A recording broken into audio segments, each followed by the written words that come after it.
सिंध समेत सॼे मुल्क में हज़रत इमाम हुसैन अलैहिस्सलाम ऐं संदसि जानिसारनि जी करबला में ॾिनल अज़ीम क़ुर्बानी जी यादि में आशूर जो ॾिहाड़ो मल्हाए पियो वञे।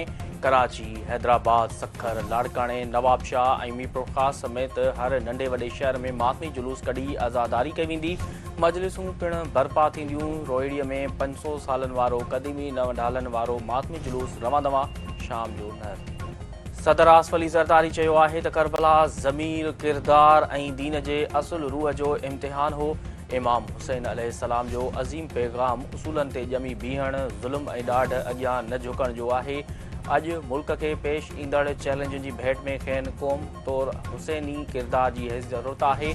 वज़ीर आज़म शहबाज शरीफ़ जो चवणु आहे त करबला वाक़ियो दर्स ॾिए थो त हक़ जे रस्तो मुश्किल पर दाइमी भलाई जो ज़रियो बणिजंदो आहे। जेकॾहिं हू करबला जी रोशनी में पंहिंजो रस्तो तय कंदा त पाकिस्तान ख़ुदि रियासतदार बणिजी सघे थो। कराची जे इलाइक़े लियारी में घण इमारत किरण सबबि ढेर मां वधीक 6 ॼणनि जा लाश हथ फोतुनि जो अंग वधीक सतावी थी वियो। फोतुनि में 2 ॿारड़ा, 9 औरतूं ऐं 16 मर्द शामिल। ढेर जी कोटाई ऐं इमदादी कार्रवायूं 3 ॾींहं बि जारी। ताज़ो परणियल जोड़े जा लाश अञा हथ न अची सघिया।